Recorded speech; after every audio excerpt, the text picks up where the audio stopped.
Olá, mais uma vez aqui estamos com o nosso programa Alinhando os Ponteiros. Sua vida já está alinhada com a Palavra de Deus? Sua vida já está alinhada com os céus?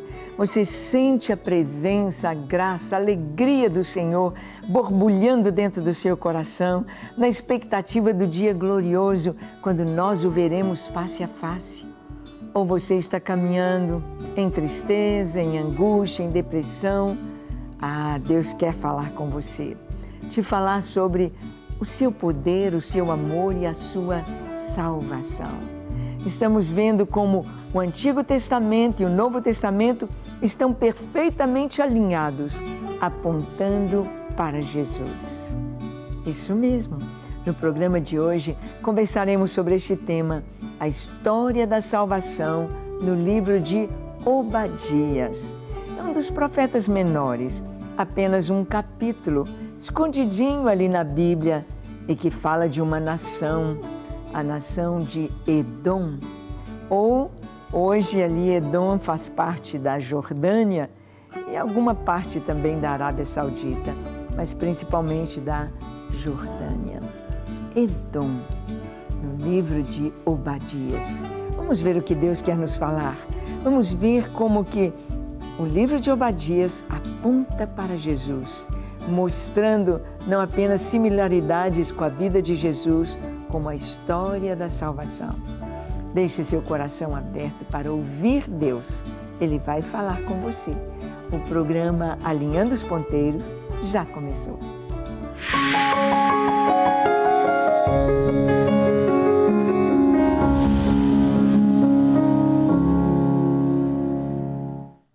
Muito bem.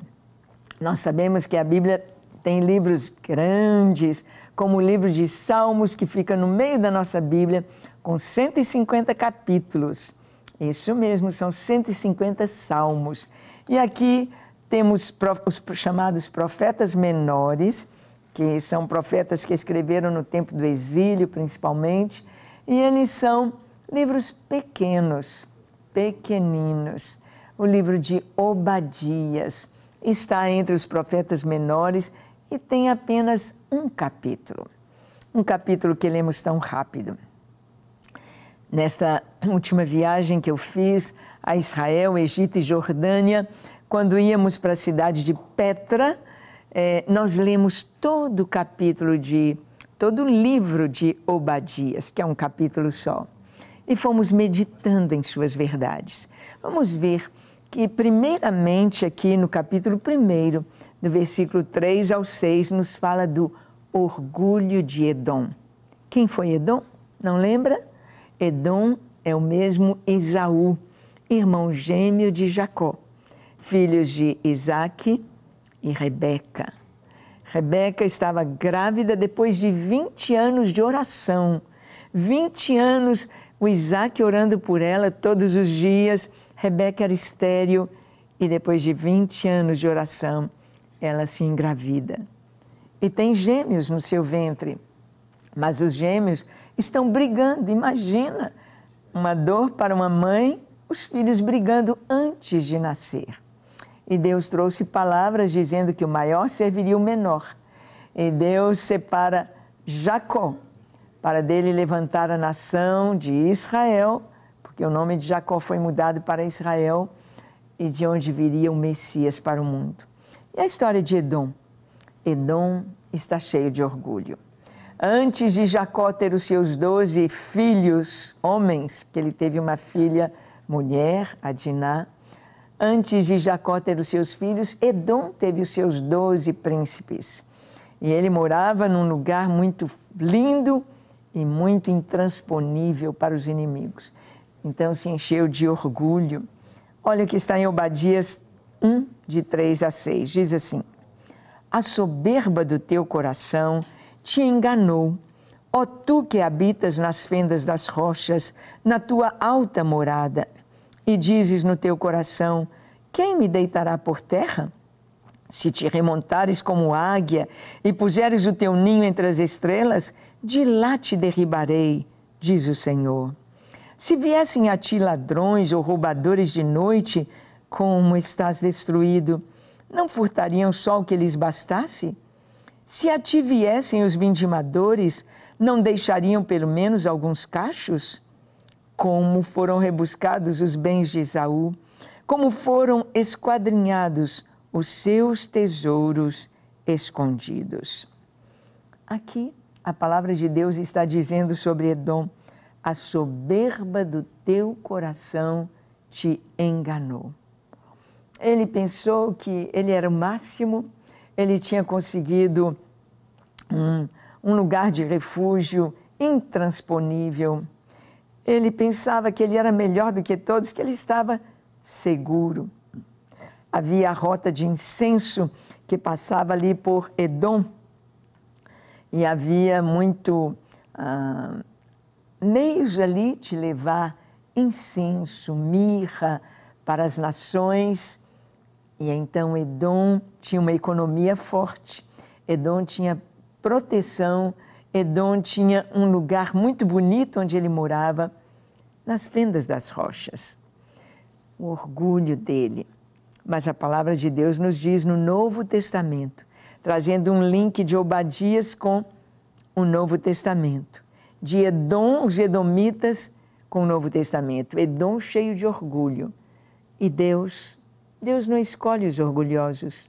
Deus não escolhe os melhores. Olha o que diz a palavra de Deus sobre o que Deus escolheu, as coisas que não são. 1 Coríntios, capítulo 1, de 26 a 31, lemos assim: Irmãos, reparai, pois, na vossa vocação, visto que não foram chamados muitos sábios segundo a carne, nem muitos poderosos, nem muitos de nobre nascimento. Pelo contrário, Deus escolheu as coisas loucas do mundo para envergonhar os sábios e escolheu as coisas fracas do mundo para envergonhar as fortes. E Deus escolheu as coisas humildes do mundo e as desprezadas e aquelas que não são para reduzir a nada as que são, a fim de que ninguém se vanglorie na presença de Deus. Mas vós sois dele, em Cristo Jesus, o qual se tornou da parte de Deus sabedoria e justiça e santificação e redenção, para que, como está escrito, aquele que se gloria, glorie-se no Senhor. Que texto maravilhoso! Deus escolheu as coisas que não são para confundir as que são. Deus escolheu as coisas fracas, as coisas que ninguém daria valor nenhum, coisas que não valiam nada. Deus escolheu para quê? Para envergonhar as coisas fortes, para envergonhar aqueles que estão cheios de orgulho, de vaidade, de presunção, que acham que são os tais. Deus escolheu o que não é. E assim nós vamos ver nas Escrituras, o próprio Jesus veio humilde. Ele disse: aprendei de mim, pois eu sou manso e humilde de coração, e vocês vão encontrar descanso para as vossas almas. Nós vamos ver que Deus escolhe coisas assim para confundir os grandões. Os discípulos de Jesus, a maioria deles, eram pescadores, rudes, iletrados, analfabetos até, mas Deus os escolhe para dizer de uma maneira tão poderosa o Evangelho e a verdade, que eles ficavam assim: mas esses homens não são galileus? Esses homens não são pescadores incultos? Como eles estão falando com tanta autoridade?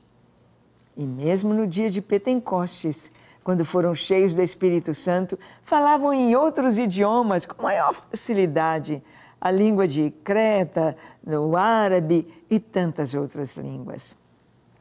Continuando aqui no livro de Obadias, nós vamos ver que os que atacam o povo de Deus serão destruídos. Hoje tem tanta gente atacando o povo de Deus. Hoje tem tanta gente falando, e nas redes sociais, e de toda forma, achando os defeitos do povo de Deus, atacando e às vezes perseguindo, prejudicando no seu emprego, no seu trabalho, na sua performance, os que atacam o povo de Deus serão destruídos. Olha o que está escrito em Obadias, capítulo 1, de 10 a 14. Lemos assim: por causa da violência feita a teu irmão Jacó, cobrir-te-á a vergonha, e serás exterminado para sempre. No dia em que, estando tu presente, estranhos lhe levaram os bens, e estrangeiros lhe entraram pelas portas e deitaram sorte sobre Jerusalém. Tu mesmo eras um deles. Mas tu não devias ter olhado com prazer para o dia de teu irmão, o dia da sua calamidade, nem ter se alegrado sobre os filhos de Judá no dia da sua ruína, nem ter falado de boca cheia no dia da angústia. Não devias ter entrado pela porta do meu povo no dia da sua calamidade.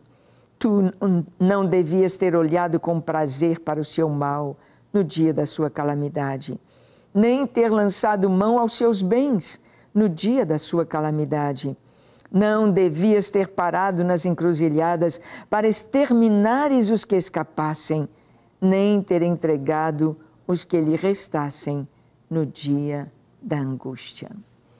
Aqui o Senhor está enumerando os pecados de Edom contra seu irmão Jacó. Aqui Deus está trazendo uma sentença, um castigo para uma nação inteira, dizendo: vocês serão exterminados. Por causa da violência feita a Jacó, feita a Israel, você será coberto de vergonha, fraqueza, e serás exterminado para sempre. Hoje, onde está Edom? Quem é Edom? Não existe. E Israel? Lá está Israel. A palavra de Deus se cumpre. A palavra de Deus é a verdade. E o Senhor disse, olha, o seu pecado é que quando Israel estava sendo castigado pelos reis da Assíria, levando cativos para longe da sua terra, destruindo as cidades, você estava ali atrás, você estava achando bom, você estava comemorando e você ainda estava saqueando os bens de seu irmão. Você ainda entrou pelas portas da cidade para roubar, para ajudar o inimigo na destruição. Você olhou com prazer o mal que Israel estava passando por ele. Você lançou mão dos seus bens, você roubou, você fez tanta coisa desprezível.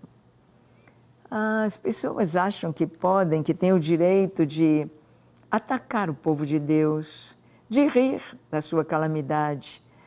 Quando os judeus estavam ali nos campos de concentração, o mundo não se importou, as nações não se importaram, até que tudo veio à tona, até que viram tudo que estava sendo feito, toda a maldade.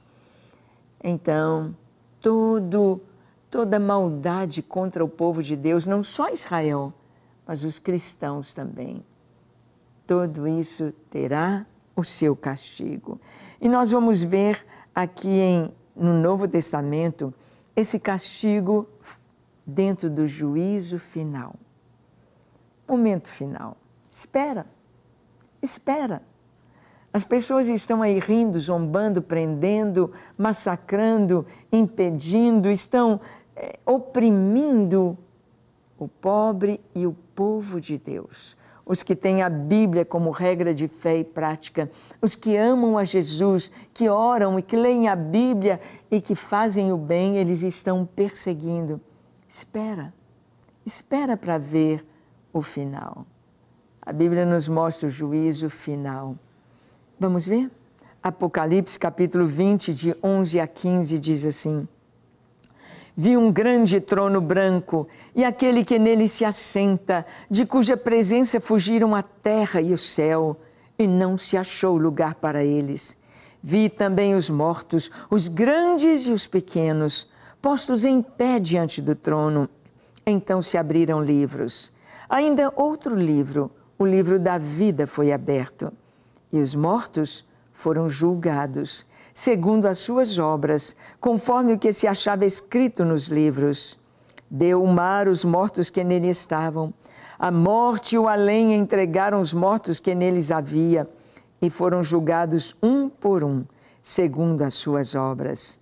Então, a morte e o inferno foram lançados para dentro do lago de fogo. Esta é a segunda morte, o lago de fogo. E se alguém não foi achado inscrito no livro da vida, esse foi lançado para dentro do lago de fogo. A Bíblia fala de um juízo final. A palavra de Deus nos mostra que um trono branco de Deus. Branco significa santidade, pureza. O trono branco de Deus está ali armado. E na presença do Senhor fugiram a terra e o céu. Ali está aquela grande multidão que vai ressurgir depois do milênio, depois da batalha final. Ali estão na presença de Deus, abrem-se os livros e eles serão julgados, segundo as suas obras, um por um. Esses aqui são os que já estão condenados, porque o povo de Deus, os salvos, ressuscitarão na primeira ressurreição. Quando? No arrebatamento da igreja. Quando a igreja for arrebatada, os mortos em Cristo ressuscitarão primeiro, depois os que estiverem vivos, nós seremos transformados, indo ao encontro do Senhor nos ares. Essa é a primeira ressurreição. E então os salvos entrarão para sempre no gozo do Senhor. Mas o juízo final, o trono branco, nos fala desse julgamento tão terrível, em que a terra e o céu fogem da presença de Deus diante do seu trono. E ali os livros são abertos e cada um vai ter de apresentar. A vida de cada um ali está, com o julgamento do Senhor e a sentença. Diz a palavra que a morte e o inferno são lançados no lago de fogo. E ali todos aqueles que foram condenados ali estarão indo também com o mesmo destino. É muito triste a gente pensar nisso, mas é a realidade. E Deus está trazendo isso, esta verdade, para as pessoas, para o seu povo, para o mundo, de uma maneira geral. Voltando ainda no pequenino livro de Obadias, que trata de Edom, ou hoje a Jordânia, né? Trata de Edom. Edom, Obadias fala sobre a vinda do Senhor. Ele falou dos pecados de Edom, falou do castigo que viria sobre Edom, que seriam exterminados para sempre. Mas também fala sobre a vinda do dia do Senhor. Há um dia com D maiúsculo, o dia do Senhor. Um dia que acontecerá, um dia que virá. Obadias 1, 15 e 16. Esses dois versículos dizem assim: porque o dia do Senhor está prestes a vir sobre todas as nações. Como tu fizeste, assim se fará contigo. O teu malfeito tornará sobre a tua cabeça. Porque como bebeste no meu santo monte, assim beberão de contínuo todas as nações. Beberão, sorverão e serão como se nunca tivessem sido. O dia do Senhor está prestes a vir sobre todas as nações. É muito clara a palavra de Deus. Esse dia vai acontecer, o dia do Senhor.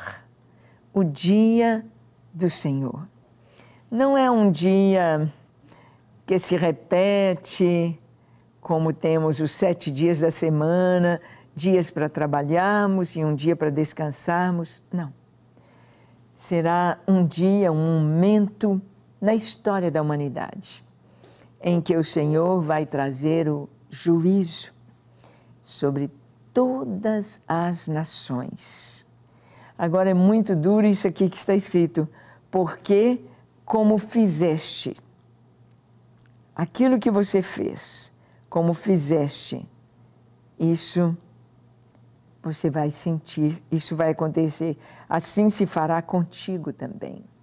Já imaginou o mal que tantas pessoas já fizeram? Tantas coisas tão ruins, tão más. Esses que mataram, torturaram, feriram, mentiram, bateram, escarneceram, zombaram, e tantas coisas tão terríveis. Aquele mal que a pessoa fez se volta contra ela mesma. O dia do Senhor está prestes a vir. Para o crente, é esperança. É esperança. A nossa esperança é a vinda do Senhor.